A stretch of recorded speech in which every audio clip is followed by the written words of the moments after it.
하나님 아버지, 오늘 거룩한 주일에 주님께 예배를 드리고 또 이렇게 부성육부로 모이게 하시니 감사드립니다. 하나님, 우리 부성육부 팀원들 중에도 지금 코로나 검사를 받아야 되는 분들이 있습니다. 주님, 특별히 그분들 기억해 주셔서 검사 잘 받고 아무 이상 없도록 주님께서 특별히 지켜보아 주시옵소서. 이 정말 험난한 때 교회 곳곳에서 또 확진자들이 나오고 있습니다. 주님, 특별히 우리 교회 지켜보아 주셔서 모두가 안전하고 건강할 수 있도록 도와주시고, 확진되신 분들도 빨리 이것들을 떨치고 빨리 회복될 수 있도록 주님 은혜 내려 주시옵소서. 이 시간 주님 말씀을 나눌 때 이 말씀 정말 우리의 심령에 사로잡힐 수 있도록 도와주시고 성령으로 충만케 하여 주시옵소서. 감사를 드리며 예수님의 이름으로 기도합니다. 아멘. 찬송가 436장 찬양하겠습니다. 436장입니다. 이제 주님의 새 생명 얻은 몸, 옛것은 지나고 새 사람이로다. 그 생명 내 맘에 강같이 흐르고 그 사랑 내게서 해같이 빛난다. 영생을 누리며 주 안에 살리라. 오늘도 내일도 주 함께 살리라. 주 안에 감추인 새 생명 얻으니 이전에 좋던 것 이제는 값없다. 하늘의 은혜와 평화를 맛보니 찬송과 기도로 주 함께 살리라. 영생을 누리며 주 안에 살리라. 오늘도 내일도 주 함께 살리라. 산천도 조목도 새 것이 되었고 죄인도 원수도 친구로 변한다.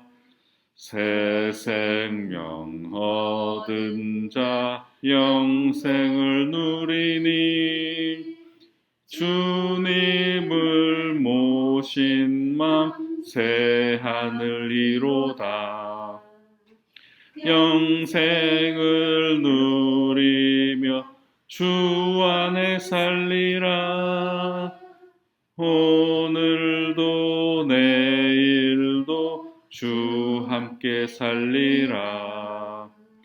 주 따라가는 길 험하고 멀어도 찬송을 부르며 뒤따라가리라.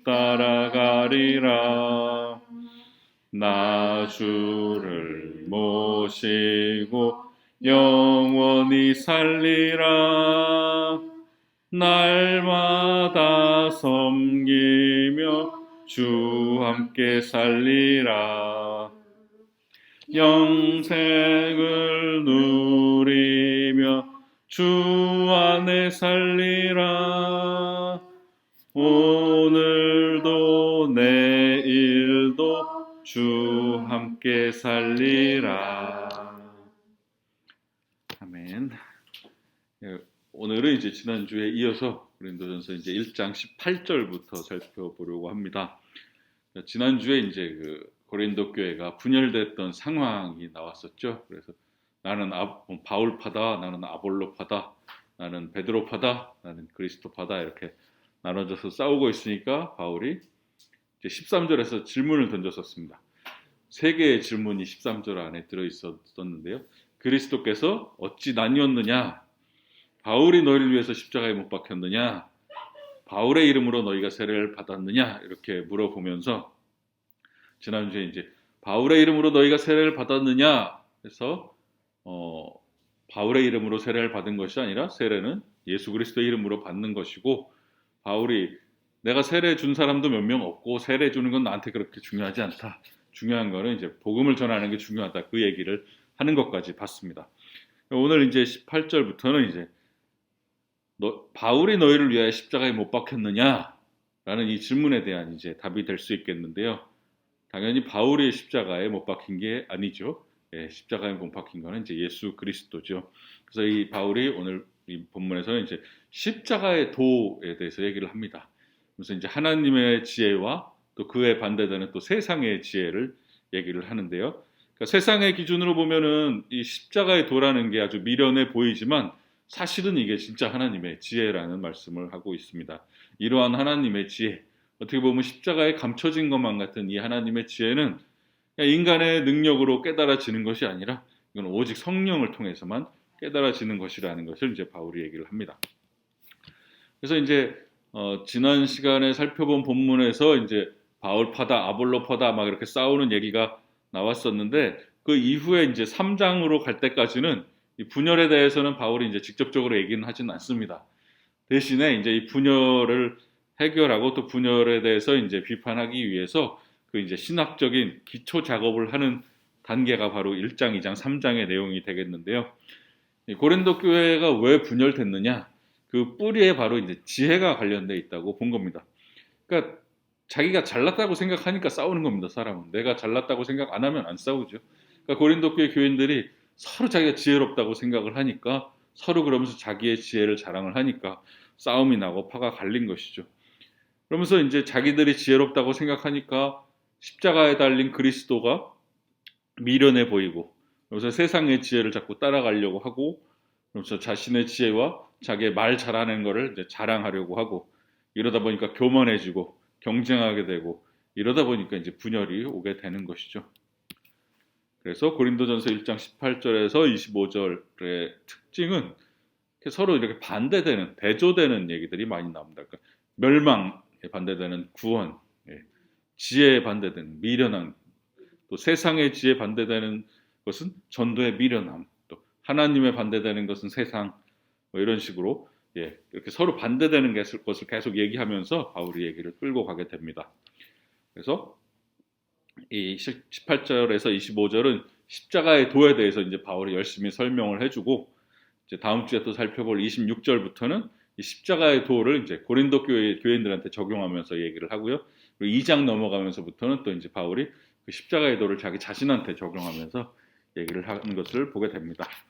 그래서 이 18절에서 25절의 대략적인 내용은 그 짜임새를 보면 18절에서는 이제 멸망과 구원에 대해서 얘기를 하고, 19절에서는 세상 지혜가 무력하다는 얘기를 하고요. 20절에서는 또 질문을 하면서 그것에 대해서 뒷받침을 해주고, 21절에서는 인간이 하나님을 알고자 하지만 실패하고 결국 하나님이 새로운 구원의 길을 주신다는 얘기를 하고요.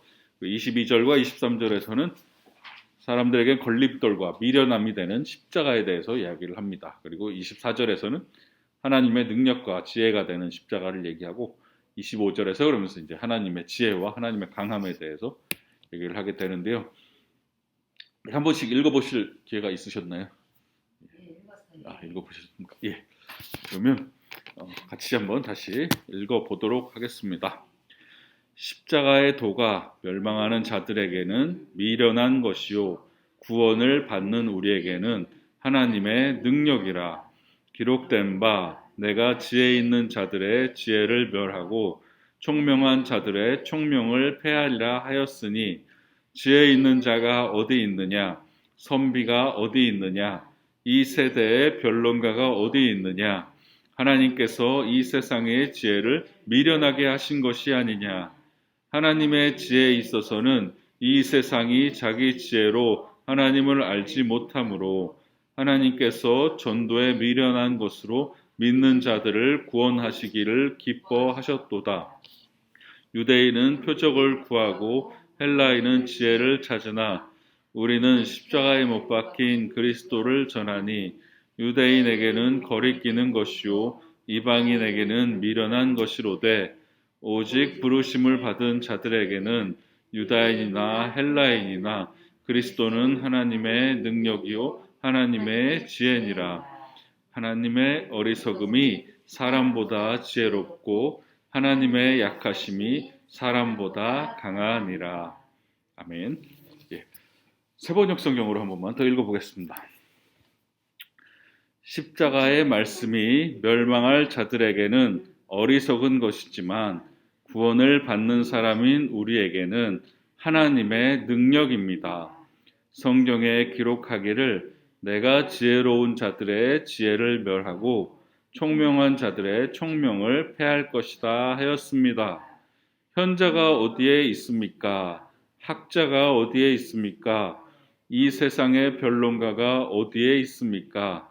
하나님께서는 이 세상의 지혜를 어리석게 하신 것이 아닙니까? 이 세상은 그 지혜로 하나님을 알지 못하였습니다. 하나님의 지혜가 그렇게 되도록 한 것입니다. 하나님께서는 어리석게 들리는 설교를 통하여 믿는 자들을 구원하시기를 기뻐하신 것입니다. 유대 사람은 기적을 요구하고 그리스 사람은 지혜를 찾으나 우리는 십자가에 달리신 그리스도를 전합니다.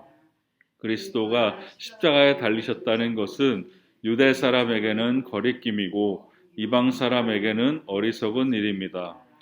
그러나 부르심을 받은 사람에게는 유대 사람에게나 그리스 사람에게나 이 그리스도는 하나님의 능력이요 하나님의 지혜입니다. 하나님의 어리석음이 사람의 지혜보다 더 지혜롭고 하나님의 약함이 사람의 강함보다 더 강합니다. 아멘. 예. 이제 18절을 시작하면서 바울이 십자가의 도라고 시작을 합니다. 십자가의 도가 멸망하는 자들에게는 미련한 것이요 구원을 받는 우리에게는 하나님의 능력이라 이렇게 얘기를 하는데요. 이제 십자가의 도라고 했을 때 이 도라는 말이 이제 그리스어로 하면 이제 로고스라는 말입니다. 이 로고스라는 말은 우리말로 번역을 하면 도라는 말도 되지만 또 말씀이라는 말로도 번역을 할 수가 있습니다. 그러니까 요한복음 1장 1절에 어떻게 시작을 하는지 아마 기억을 하실 텐데요. 태초에 말씀이 계시니라. 이 말씀이 하나님과 함께 계셨으니 이 말씀은 곧 하나님이시니라 할 때 이 말씀이 바로 이 로고스라는 말입니다. 그래서 태초에 로고스가 계시니라. 그런 그때 쓰인 이 로고스라는 말이 십자가의 도할 때 이 도도 그 로고스란 말입니다. 그래서 십자가의 도라는 말은 다시 말하면 십자가의 말씀이라고도 말할 수가 있겠습니다. 그래서 십자가의 도가 멸망하는 자들에게는 미련한 것이요 구원을 받는 우리에게는 하나님의 능력이라 18절이 이렇게 되는데요. 여기서 이제 바울이 두 종류의 인간을 말하고 있습니다. 멸망하는 자들과 구원을 받는 자들, 이제 두 종류의 인간을 말하고 있는데요. 여기서 이제 우리말로 하면 그냥 멸망하는 자, 구원을 받는 우리 이렇게 되어 있는데 이게 이제 원래 원어를 보면은 이걸 이제 현재 분사형이라고 하는데 현재 이렇게 계속 진행되고 있는 뜻입니다. 그러니까 멸망을 받은 게 아니라 멸망을 하고 있는, 계속 현재도 멸망을 하고 있다는 뜻이고요. 구원을 이미 받았다가 아니라 구원을 계속해서 지금도 받고 있는 이런 뜻이 되는 겁니다. 그래서 이제 이 성경에서 말하는 멸망이나 구원이라는 거는 이미 옛날에 완성돼서 끝난 게 아니라 현재도 진행 중인 것이고 결국 이 구원이 완성되는 것은 마지막 날에 주님 다시 오실 때에 완성되는 것입니다. 그래서 고린도 교회 교인들처럼 자기가 이미 지혜롭다고 자랑하고 있고 자기가 이미 뭔가 진리를 다 알고 있다라고 생각하는 사람들은 잘못된 것입니다. 왜냐하면 우리는 계속해서 구원을 받고 있는, 그러니까 받아가고 있는 중인 사람들이기 때문에 그렇습니다. 그래서 똑같은 십자가의 도, 이 복음이 선포되는데 이 똑같은 복음에 대해서 두 가지 결과가 나타나게 됩니다. 한쪽은 멸망하는 사람들이 있습니다. 이 복음을 듣고 멸망하는 사람들이 있고 한쪽에는 이 복음을 듣고 구원받는 사람들이 있습니다. 그래서 이 멸망당하는 사람들이 보기에는 십자가의 말씀이 미련한 걸로 보입니다. 이게 뭐야? 이렇게 됩니다. 하지만 구원을 받는 사람들이 십자가를 바라보면 이 십자가가 하나님의 능력으로 보이게 됩니다. 그래서 이 복음이 선포되면 그 복음의 결과는 멸망이나 구원이나 이 두 가지가 있는 것이지 중간지대는 없다는 겁니다. 십자가의 도가 선포될 때 구원받거나 멸망하거나 이 두 가지의 길이 있습니다. 근데 이제 이렇게 바울이 담대히 말할 수 있는 이유는 자기 자신이 그런 경험을 했기 때문입니다. 사실 사도 바울도 원래부터 예수 잘 믿던 사람이 아니죠. 오히려 예수 믿는 사람들을 잡아다가 막 박해하고 막 잡으러 다니던 사람이었기 때문에 자기가 옛날에 예수 안 믿을 때는 그 십자가를 바라봤을 때 말도 안 되는 걸로 자기도 보였던 거죠. 미련한 것으로 보이고 어리석은 것으로 보였기 때문에 누구보다도 그 사람들 심정을 잘 아는 겁니다. 그래서 멸망하는 사람의 눈에는 이 십자가가 미련한 것으로 보이지만 구원받는 사람에게는 이게 진짜 하나님의 능력으로 보인다는 걸 본인이 체험을 한 겁니다. 두 가지 다를 체험을 한 거죠. 그래서 이렇게 담대하게 이야기를 할 수가 있는 겁니다. 여기서 이제 구원을 받는 우리에게는 하면서 구원을 받는 우리라고 이제 표현을 했는데요. 그러니까 우리라고 했으니까 이제 사도 바울과 고린도 교회 교인들 모두 이제를 다 이제 구원을 받는 우리라고 부르고 있는데, 그러면 이제 이 우리 즉 기독교인들이 어떤 사람인가가 또 오늘 본문에 보면 군데군데 이렇게 나오고 있는데요. 먼저 이제 구원을 받는 우리, 그러니까 우리 그리스도인들이라는 사람들은 구원을 받고 있는 사람들입니다. 그리고 결국 미래에 그 구원을 받을 사람들이지요. 그러니까 이미 구원을 우리가 받았지만 아직 이 구원은 완성된 것이 아니고, 그래서 예수님 다시 오실 때 우리의 구원이 완성될 것이기 때문에 이렇게 표현할 수 있겠죠. 우리는 구원의 길을 걸어가고 있는 사람이라고 표현을 하면 좋을 것 같습니다. 그러니까 기독교인들은 구원의 길을 걸어가고 있는 사람들이 바로 기독교인들입니다. 그러면서 이제 21절에는 또 기독교인들을 뭐라고 표현을 했느냐? 믿는 자, 믿는 사람들이 기독교인들이죠. 그리고 23절에서는 또 뭐라고 표현을 했느냐? 십자가에 못 박힌 그리스도를 전하는 자, 전하는 사람입니다. 그리스도인들은 전하는 사람들. 그리고 24절에서는 부름받은 자라고 표현을 합니다. 기독교인들은 하나님께 부름받은 자들입니다. 그러니까 이 내용들을 모아서 정리를 해보자면 기독교인들, 그리스도인들은 어떤 사람들이냐?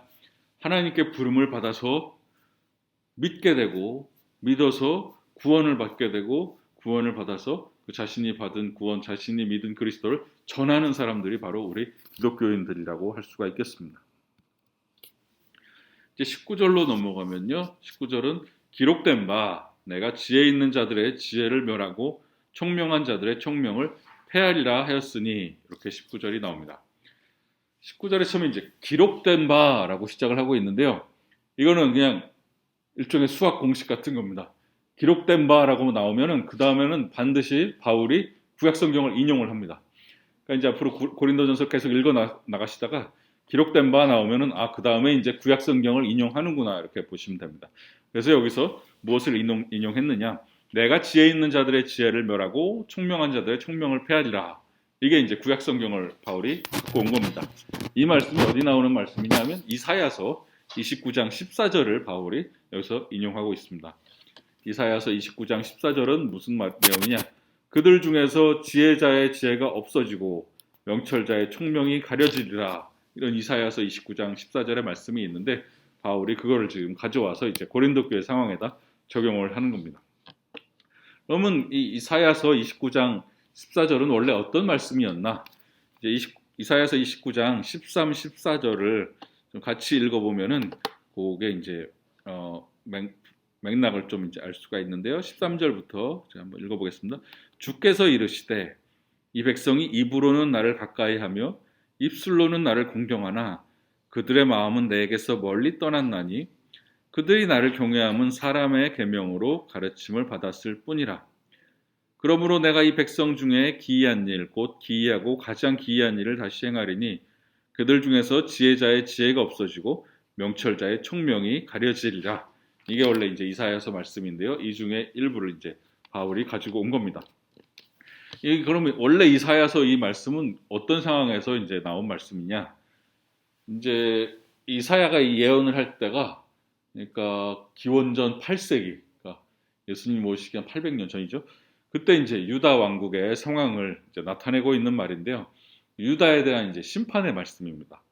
그래서 당시에 어떤 상황이었냐면 이제 그 유다의 정치 종교 지도자들이 예언자가 전하는 그 하나님의 말씀을 듣는 게 아니라 하나님을 의지하는 게 아니라 자신들의 지혜를 의지하면서 이제 애굽, 이집트하고 군사적인 동맹을 맺으려고 했습니다. 그러니까 뭐 이렇게 위기의 상황이 처했을 때 전쟁을 해야 할 때 하나님의 뜻을 여쭙고 하나님의 뜻을 따라서 하나님을 의지하고 이런 게 아니라 자기들이 막 머리를 굴려가지고 애굽이 강하니까 애굽하고 이렇게 좀 같이 애굽의 도움을 받으면 이 위기를 벗어날 수 있을 거야 이렇게 자기들의 지혜에 의지해서 하나님을 의지하지 않는 그런 상황이었습니다. 그런 상황 가운데 이제 이사야 예언자를 통해서 하나님의 말씀이 임한 것이죠. 그러면서 하나님께서 하시는 말씀이 내가 지혜자의 지혜를 없애버리겠다. 그러니까 너희들 그 세상적인 지혜들 그것들을 내가 없애버리겠다라고 얘기를 하는 거죠.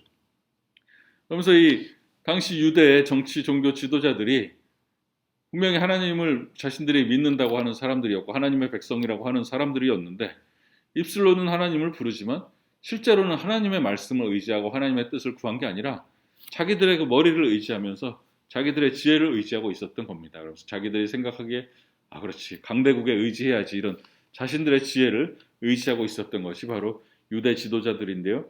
바로 그 모습이 바울이 볼 때는 고린도 교회의 이 자랑하는 교인들하고 비슷하다고 본 겁니다. 그래서 자신들이 방언을 말하고 막 현란한 말솜씨로 자기들 보기에 지혜로운 그런 말을 한다고 생각하면서 교만해하던 그 고린도 교회 교인들에게 그들의 마음이 그러니까 진짜 그 이사야가 그 예언을 했을 때 유다의 지도자들처럼 너희도 정말 입술로만 하나님을 가까이 하고 마음은 하나님께 먼 것이 아니냐 이렇게 지적을 하고 있는 것이죠. 그러면서 하나님께서 그 유다 지도자들에게 지혜로운 말을 한다고 하는 그 지혜 있는 자들의 지혜를 내가 다 패할 것이다. 그렇게 얘기한 것처럼 고린도 교회 교인들아 너희들도 너희들의 그 세상적인 지혜가 하나님 앞에 아무것도 아닌 것이다. 그런 이제 경고 같은 말씀이죠. 그래서 20절에서 지혜 있는 자가 어디 있느냐? 선비가 어디 있느냐? 이 세대의 변론가가 어디 있느냐? 하나님께서 이 세상의 지혜를 미련하게 하신 것이 아니냐? 이제 바울이 이렇게 묻고 있습니다. 지혜 있는 자가 어디 있느냐? 그러니까 지혜 있는 자 하면 뭐 철학자 정도로 생각하시면 될 것 같고요. 당시에 그리스에 이제 철학이 막 발달을 했으니까 선비가 어디 있느냐? 그럼 선비라고 하면은 뭐 이제 유대 뭐 율법 학자들이나 서기관들이나 뭐 그런 사람들 생각하면 될 것 같습니다. 그리고 이 세대의 변론가가 어디 있느냐? 변론가라고 하면은 이제 그 당시에 이제 막 대중 웅변가 막 대중들한테 웅변하는 사람들이 있었고요. 또 이제 당시에 수사학이라는 학문이 되게 발달을 했습니다. 수사학이 뭐냐면 어떻게 하면 말을 잘해가지고 남을 설득시킬 수 있는가 그런 거 연구하는 게 수사학이었거든요. 그러니까 말 잘하는 법 그런 거 연구하는 사람이 이제 수사학이었는데 그런 수사학자들도 이 변론가라고 할 수가 있겠습니다. 그 기독교 초기에 유명했던 어거스틴이라고 있지 않습니까? 그 사람도 원래는 수사학 공부하던 사람입니다. 그래서 당시에는 수사학을 많이들 공부했거든요. 그래서 이 당시에 이제 그 그리스 로마 세계에서는 어떤 게 진리냐, 어떤 게 거짓이냐 이게 중요한 게 아니라 어떻게 그거를 잘 말하느냐를 더 중요하게 생각을 했습니다. 그래서 어떻게 하면 더 잘 설득하느냐, 어떻게 하면 말을 잘해가지고 거짓말도 진짜처럼 만들 수 있는 능력 있지 않습니까? 그런 거를 되게 중요시하던 사회가 당시 고대 그리스 로마였습니다. 그래가지고 그렇게 말 잘하는 이제 수사학자나 웅변가들은 당시에 오늘날의 그 연예인들이 받는 것 같은 그런 인기를 누렸다고 합니다. 그러니까 오늘날 뭐 연예인들, 운동선수들 이런 사람들이 되게 인기 많고 팬이 많듯이 당시에는 이렇게 말 잘하는 사람들한테 그렇게 사람들이 따르고 인기가 많았다고 합니다. 그런데 이렇게 말 잘하는 이런 수사학자나 웅변가들, 이런 변론가들도 바울이 말하는 거는 그 사람들이 그렇게 지혜롭다고 말하지만 그 지혜로 하나님의 진리를 파악할 수는 없다. 예. 아무리 설득력 있게 연설을 하고 설득력 있게 말을 한다고 해서 이 복음의 진리가 전해지는 것이 아니고 그 말 잘하는 걸 듣는다고 우리한테 믿음이 생기는 게 아니다라고 이제 바울은 얘기를 하는 겁니다. 말을 잘해서만 복음이 전파될 수 있다 그러면 뭐 복음을 전파할 수 있는 사람은 몇 안 되겠죠. 그죠? 그래서 그러면 그렇게 말 잘하는 것으로 복음이 전파되는 게 아니라 그럼 무엇으로 복음이 전파되는가? 21절을 보시면 하나님의 지혜에 있어서는 이 세상이 자기 지혜로 하나님을 알지 못하므로 하나님께서 전도에 미련한 것으로 믿는 자들을 구원하시기를 기뻐하셨도다 그러십니다. 그러니까 이 말의 지혜, 세상의 지혜로 복음이 전파되는 게 아니라 전도에 미련한 것으로 구원을 받는다라고 얘기를 합니다. 그러니까 여기서 이제 하나님의 지혜라는 말이 나오고 이제 이 세상이 자기 지혜, 그러니까 세상의 지혜라는 말이 나오고 있습니다. 이게 서로 반대되는 걸로 지금 나오고 있는데요. 세상의 지혜로는 아무리 노력해도 하나님을 알지 못함으로, 세상의 지혜로는 하나님을 알지 못한다는 겁니다. 세상의 지혜는 여러 가지 종류가 있을 겁니다. 뭐 여러 가지 이방 종교들, 그런 여러 종교들의 지혜도 있을 것이고, 막 당시에 그리스에서 열심히 막 발달을 했던 그런 철학 이런 것도 세상적인 지혜일 것이고, 또 유대인들도 어떻게 보면 예수를 부인하고 자기들의 어떤 그 율법을 지키는 그런 노력 갖고 어떻게 하나님을 알아보려고 했던 것도 어떻게 보면 세상의 지혜라고 할 수 있을 텐데요. 이런 모든 것들이 바울이 말하기를 다 실패했다는 겁니다. 아무리 그렇게 세상적으로 노력하고 뭐 종교적으로나 철학적으로나 뭐 율법적으로나 노력해도 하나님을 알 수가 없다는 것입니다. 왜냐하면 하나님의 길은 이 세상의 상식적인 길하고는 반대되는 것이기 때문입니다. 이 세상의 기준으로 바라볼 때는 하나님의 길, 그러니까 십자가의 도라는 것은 아주 미련하게 보입니다. 십자가에 달려서 어떤 청년이 죽었습니다. 아주 처참하게 죽었습니다. 근데 그게 그 처참하게 죽은 그 사람이 세상을 구원한답니다. 말이 안 되죠. 세상적인 기준으로는 도저히 말이 안 되는 겁니다. 한 젊은 청년이 실패해서 십자가에 달려서 죽었는데 이 사람이 우리를 구원했습니다라는 게 아무리 따져봐도 세상적인 지혜로는 말이 안 되는 겁니다. 그래서 세상의 지혜로는 하나님을 알 수가 없고 오직 복음을 통해서만이, 하나님의 계시를 통해서만이 하나님을 아는 길이 열리게 됩니다. 그것은 바로 이제 십자가에 달린 예수 그리스도를 통해서 나타난 하나님의 계시를 통해서만 우리가 하나님을 알 수가 있다는 것입니다. 이러한 하나님의 계시는 전도에 미련한 것으로 우리에게 주어졌습니다. 이 전도라는 말은 이제 그리스 말로 하면 이제 캐리그마라는 말인데, 전도라고도 번역할 수도 있고 선포라고도 번역을 할 수가 있고요. 설교라는 말로도 번역이 될 수가 있습니다. 그러니까 이제 이 캐리그마 이 말은 그러니까 그 선포하는 그 내용을 가리키기도 하죠. 가리키기도 하고요. 그러니까 뭐 예수는 그리스도다, 예수는 우리를 구원했다, 이런 그 선포되는 내용을 캐리그마라고 부르기도 하고, 그 이렇게 선포하는 그 행위를 또 캐리그마라고 하기도 합니다. 그러니까 전도하는 내용, 또 전도하는 행위, 그걸 다 묶어서 전도라고 표현을 합니다. 그래서 하나님의 구원 사역은 아주 이중적으로 세상이 보기에는 어리석고 미련해 보입니다.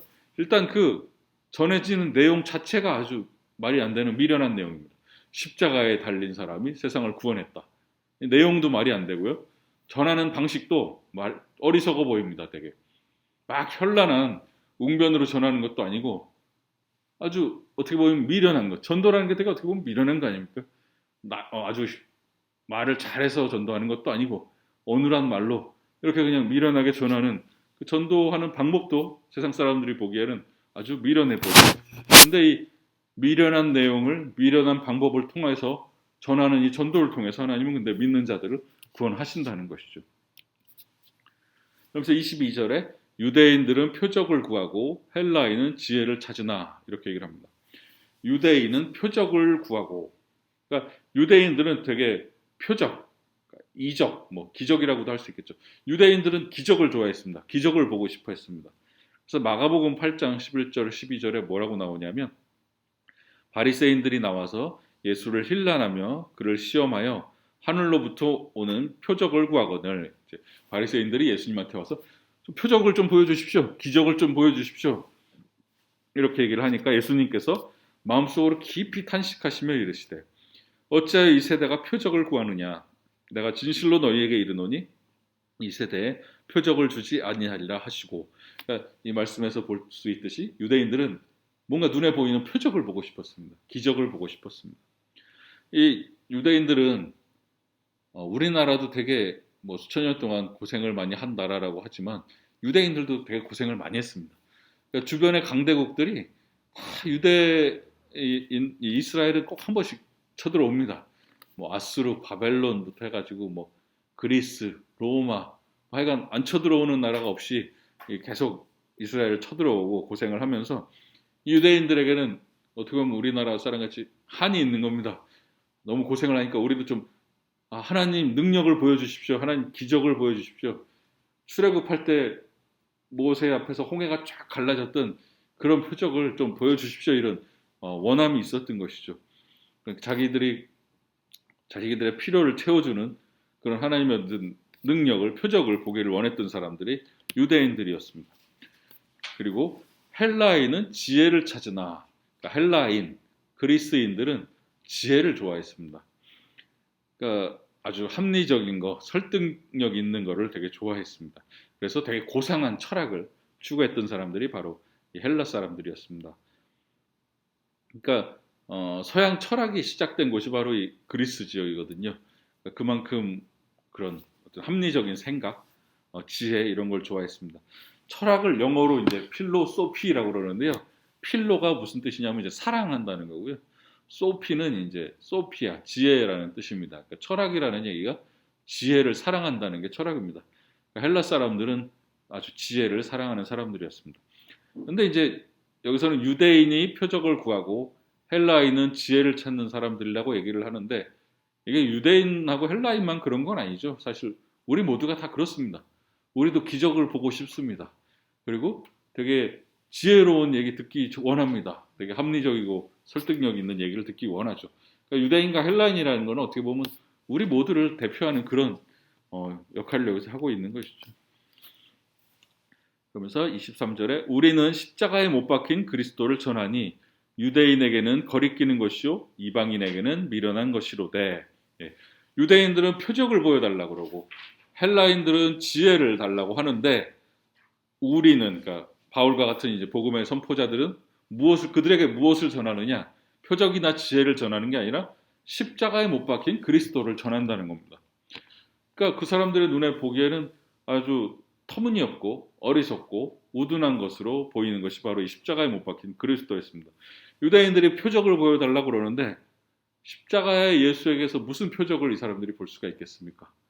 그리고 헬라인들은 지혜를 보여달라고 그러는데 십자가에 못 박힌 그리스도에게서 무슨 고상한 지혜가 있겠습니까? 그러니까 이 사람들 눈에는 아주 미련해 보이고 거리끼는 것이었습니다. 이 유대인에게는 이 십자가에 못 박힌 그리스도가 아주 거리끼는 것이었는데요. 왜 그렇게 거리끼는 것이었느냐? 십자가에 못 박힌 그리스도는 유대인들에게 거리끼는 것이고 걸림돌이 됐는데 일단 유대인들이 원했던 메시아는 아주 강력한 왕입니다. 왕. 정치적인 왕. 다윗과 같은 강한 왕. 그러니까 막 자기들을 괴롭히는 로마 같은 나라를 확 물리쳐주고 다 무찔러주는 그런 강력한 정치적인 지도자를 기대하고 있었는데 예수님은 그런 정치적인 지도자가 아니지 않습니까? 오히려 무기력하게 로마에게 의해서 십자가에 달려 돌아가셨으니까 이 유대인들의 그 기대랑은 전혀 안 맞는 겁니다. 다윗 같은 왕을 원하고 있었는데 예수님이 그런 왕인가 싶었는데 봤더니 그냥 십자가에 못 박혀 달려 돌아가신 아주 연약한 사람으로 보인 거죠. 거기다가 이 십자가가 유대인들에게 더 거리끼는 이유는 신명기 21장 23절에 보면 무슨 얘기가 나오냐면 그 시체를 나무 위에 밤새도록 두지 말고 그날에 장사하여 내 하나님 여호와께서 내게 기업으로 주시는 땅을 더럽히지 말라. 나무에 달린 자는 하나님께 저주를 받았음이니라. 이런 말씀이 나옵니다. 그러니까 이 유대 전통에서는 나무에 달린 사람은 하나님께 저주받은 사람입니다. 그러니까 예수님은 십자가에 달리셨는데 십자가가 나무죠. 그러니까 여기서는 십자가가 중요한 게 아니라 나무라는 게 중요한 겁니다. 예수님이 나무에 달렸기 때문에 예수님은 저주받은 사람입니다. 그러니까 당연히 하나님께 저주받은 사람이니까 메시아가 될 수가 없습니다. 유대인들 보기에는. 그래서 십자가에 달린 예수는 유대인들 보기에는 절대 메시아가 될 수가 없습니다. 그리고 이방인들이 보기에는 십자가에 달린 예수가 아주 미련한 것으로 보입니다. 이 당시에 이 그리스 사람들은 신이란 존재는 어떤 존재냐? 그러니까 이 사람들이 봤을 때 최고의 신은 저기 초월적인 신이 최고의 신입니다. 그러니까 사람들한테 관여하지 않고 사람들하고 아무 관계가 없는 그런 신만이 아주 위대한 신이라고 생각을 했습니다. 그래서 신은 감정이 있어서도 안 되고 변해서도 안 되고 인간 사이에 개입을 해서도 안 되고 인간하고 하여간 뭐 연을 맺으면 안 됩니다. 이 사람들의 생각에는 그런 신만이 최고의 신이라고 생각을 했는데 예수님은 근데 인간이 되신 신이 인간이 된 신 아닙니까? 그죠? 그래서 고난당한 신 아닙니까? 그리고 십자가에 달려 죽었답니다. 심지어는 그러니까 이 헬라인들이 보기에는 자기들이 생각하는 최고의 신은 이건데 예수님은 그거랑 완전히 반대에 있거든요. 그러니까 뭐 이 사람이 메시아라고 말도 안 돼. 그러니까 이방인들한테도 이거는 말이 안 되는 거였습니다. 더군다나 이 십자가라는 거는 로마에서 아주 중죄를 진 사람들만 십자가에 달아서 사용을 했습니다. 그러니까 특히 이제 반역죄 같은 거, 로마에 대항한 반역죄인 같은 사람들만 십자가에 달았는데, 그러니까 십자가라는 게 어떻게 보면 되게 처참하게 죽어가는 거거든요. 한 방에 목이 베는 게 아니라 며칠에 걸쳐서 막 아주 죽어가는 과정을 느끼면서 다 보여주는 거기 때문에 로마인들이 자기들한테 이제 반역한 사람들은 본때를 보여주려고 십자가에다 달아서 이제 죽이는 그런 사형 틀이 십자가였습니다. 그렇기 때문에 십자가에 달린 그리스도를 전한다는 말은 그리스 로마 사람들이 볼 때는 이 반역죄인, 사형 틀에 달려 죽어가는 로마의 역적 죄인을 믿으라는 얘기였기 때문에 뭐 말도 안 되는 소리였습니다. 이 사람들한테는. 그러니까 아주 이성적이지도 않고 어리석은 얘기로 들렸습니다. 그러니까 이 십자가에 달린 그리스도라는 것은 유대인에게도 말이 안 되는 것이고 헬라인에게도 말이 안 되는 소리였던 것입니다. 그런데 24절에 오직 부르심을 받은 자들에게는 유대인이나 헬라인이나 그리스도는 하나님의 능력이요 하나님의 지혜니라 라고 바울이 말씀을 합니다. 그러니까 유대인들 눈에 보기에도 십자가에 달린 그리스도는 아주 거리끼는 것이고 헬라인의 눈에 보기에도 이 십자가에 달린 그리스도는 아주 어리석은 것인데 부르심을 받은 자들에게는 이게 하나님의 능력으로 보이고 하나님의 지혜로 보인다는 것입니다. 그러니까 이 십자가에서 하나님이 행하신 일은 사람들의 기대에 정반대되는 일을 행하셨습니다. 유대인들은 강력한 정치적인 왕을 기대했는데 실제로 예수님은 십자가에서 무기력하게 돌아가셨고 사람들이 헬라인들이 기대하는 것은 아주 지혜로운 걸 기대했는데 십자가에서 아주 어리석게 한 인간이 죽었습니다. 그래서 세상 사람들의 이 상식, 기준에는 완전히 반대되는 일이 일어났기 때문에 인간이 아무리 지혜로워도 이 하나님의 뜻을 알 수가 없습니다. 인간의 기준에서는 완전히 반대되는 일이 일어났기 때문에. 그러면 어떻게 십자가의 이 복음을 받아들일 수가 있는가?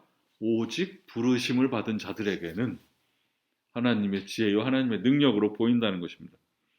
그러니까 이 하나님의 부르심이라는 것, 그러니까 중요한 게 우리가 예수 믿기 전에 하나님이 우리를 먼저 부르셨다는 겁니다. 아무도 하나님이 안 부르셨는데 내가 먼저 예수 믿겠습니다라고 나오는 인간은 없습니다. 내가 예수를 믿었다는 것은 하나님이 나를 불러주셨다는 겁니다. 그래서 복음을 받아들이는 일은 인간이 결단해서 되는 일이 아니고요. 내가 오늘부터 믿어야지 그런다고 믿어지는 사람 없습니다.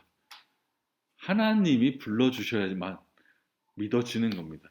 그러니까 우리가 구원을 믿고 구원을 받았다고 하지만 우리가 잘나서 우리가 결정해서 믿고 구원을 받은 게 아니라 하나님께서 은혜로 우리를 불러주셨기 때문에 우리가 믿고 구원을 받게 된 것입니다. 그래서 우리가 자랑할 것이 없다는 것입니다. 우리가 뭐 믿음이 좋아서 예수를 믿게 된 거 아니고요. 우리가 뭔가 대단한 결정을 해서 예수를 믿게 된 것이 아닙니다.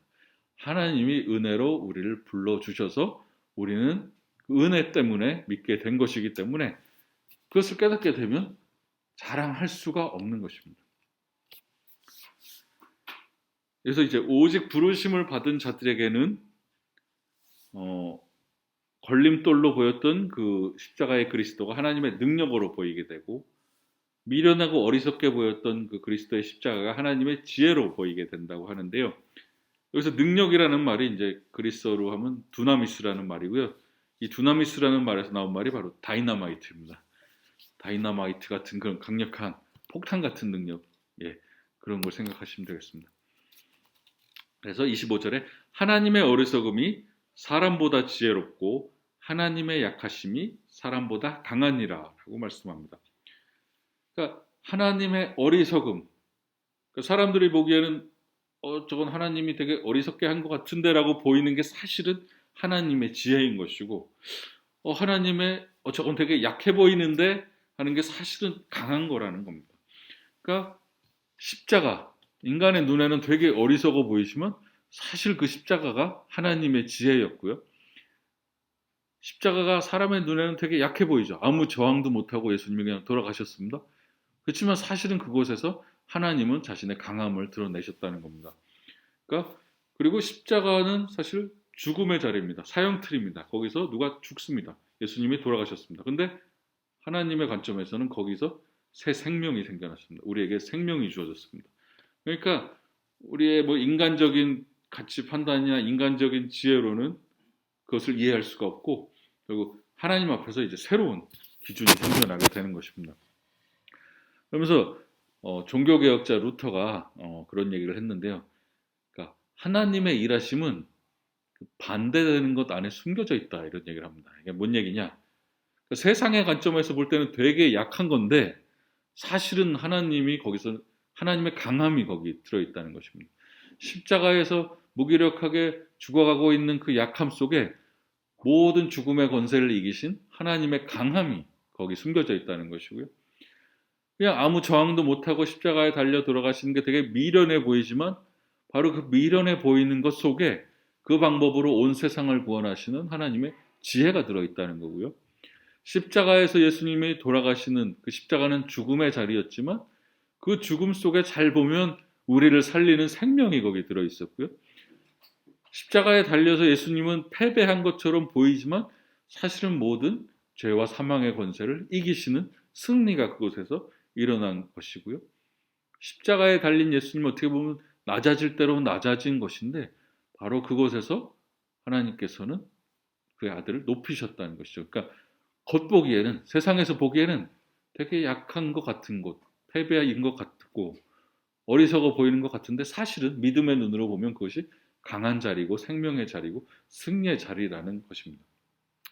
그래서 이게 우리 믿음 생활에서도 마찬가지인 것 같습니다. 왜 세상적인 기준으로 보면은 뻔히 이게 지는 것 같고, 그죠? 손해 보는 것 같고, 약한 것 같은데, 근데 하나님 말씀을 따라 산다는 건 어쩔 땐 그런 선택을 해야 되거든요. 세상 사람들이 저거는 약한 거야, 저거는 실패한 거야라고 부르는 것 같은데, 부르는데 우리는 그 길을 갑니다. 왜요? 하나님 말씀이 그렇게 하라고 하니까. 근데 그게 세상 사람들이 보는 것처럼 약한 게 아니고 하나님 안에서는 그게 강한 거고, 세상 사람들이 보는 것처럼 그건 실패가 아니라 하나님 안에서는 이게 성공인 것이죠. 그러니까 세상 사람들이 볼 때 반대의 길을 가는 게 어떻게 보면 우리 그리스도인들이라고 할 수가 있겠습니다. 예. 오늘은 여기까지 하고요. 예. 일단은 제가 기도를 하고 그 이후에 또 나눔의 시간을 갖도록 하겠습니다. 하나님 아버지, 오늘 고린도 전서의 말씀을 통해서 십자가의 도에 대해서 저희가 묵상했습니다. 하나님 아버지, 십자가의 도는 정말 세상 사람들은 이해할 수가 없고 세상 사람들의 눈에는 어리석어 보이고 약해 보이지만 그 안에 진정한 하나님의 승리와 하나님의 생명, 하나님의 능력이 있는 것을 저희가 보았습니다. 하나님 아버지, 그 십자가에 달린 그리스도, 세상 사람들에겐 어리석어 보이는 그 그리스도를 우리가 담대히 선포하는 사람들 될 수 있도록 도와주시고 정말 전도에 미련한 것으로 우리가 주님의 복음을 열심히 전파할 수 있도록 하나님 도와주시옵소서.